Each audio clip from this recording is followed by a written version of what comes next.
Hello dear medicos, आज का हमारा टॉपिक है काली बाइक्रोमिकम। इसको और क्या बोलते हैं? पोटेशियम बाइक्रोमेट, जिसका केमिकल फॉर्मूला क्या है? K2Cr2O7।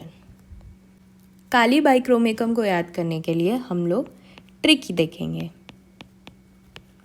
जो कि क्या है? 3S: shifting, स्पॉटीनेस, स्ट्रिंगीनेस। इसका मतलब क्या हुआ?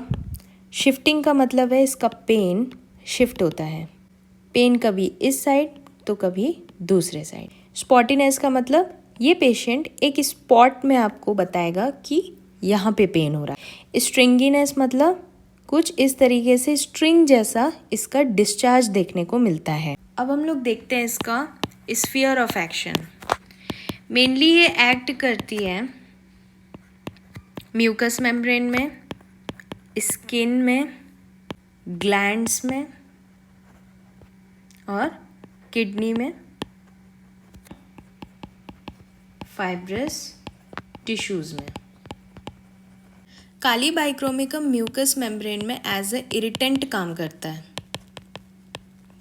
जिससे क्या होता है, एक पिक्यूलियर डिस्चार्ज होता है। ये आप देख सकते हो, ये जो डिस्चार्ज है ये बहुत इम्पॉर्टेंट है काली बाइक्रोमिकम का।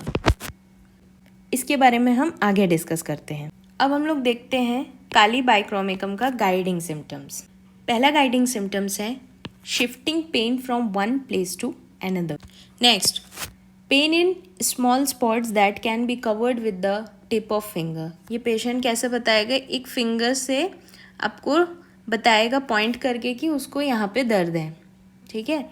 इसका डिस्चार्ज बहुत इम्पॉर्टेंट है। डिस्चार्ज कैसा होगा? Tough, stringy, which adhere to the parts and can be drawn into long string. आप इसका पिक्चर में देख सकते हो, इसके नोज से डिस्चार्ज हो रहा है, जो कि कैसा है? लंबा है और गाढ़ा है। ठीक है।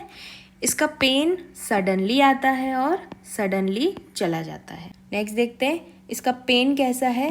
फ्लाइंग कैरेक्टर का है, इधर से उधर उड़ता फिरता रहता है। Discharges of plug, clinkers.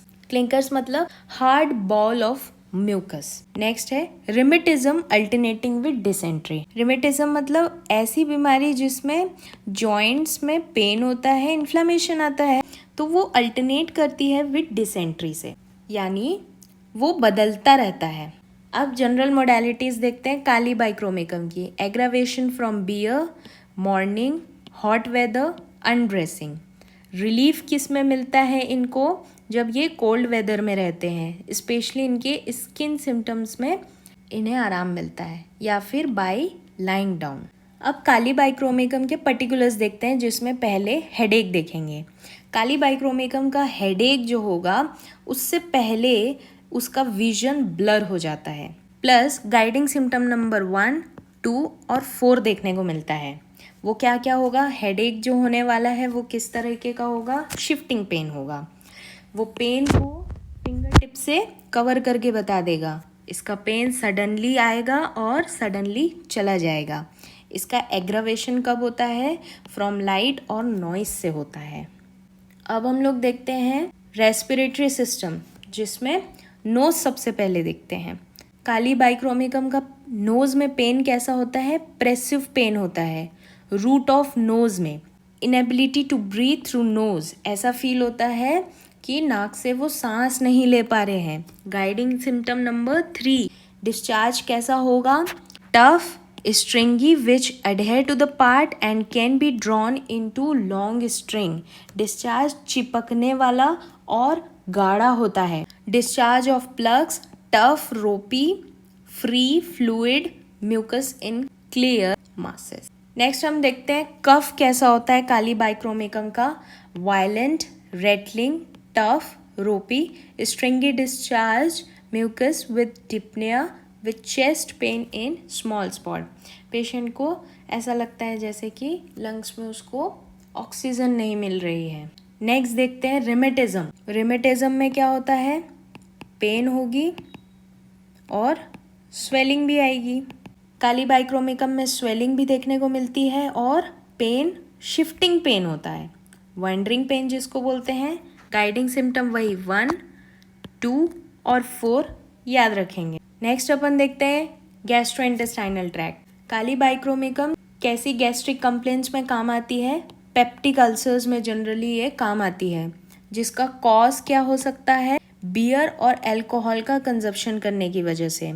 Sensation ऐसे होती है पेशेंट को जैसे स्टमक में वेट हो, भारीपन लगता है, उसे भूख नहीं लगेगी, साथ ही साथ ग्रेट फ्लैटुलेंस भी आएगा। कैरेक्टर कैसा होगा?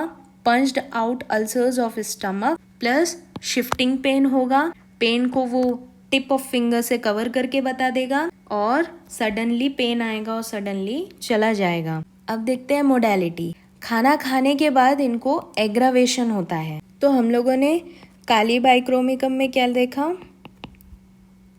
3S, shifting, spottiness, stringiness. So this is all about Kali bichromicum. Thank you for watching.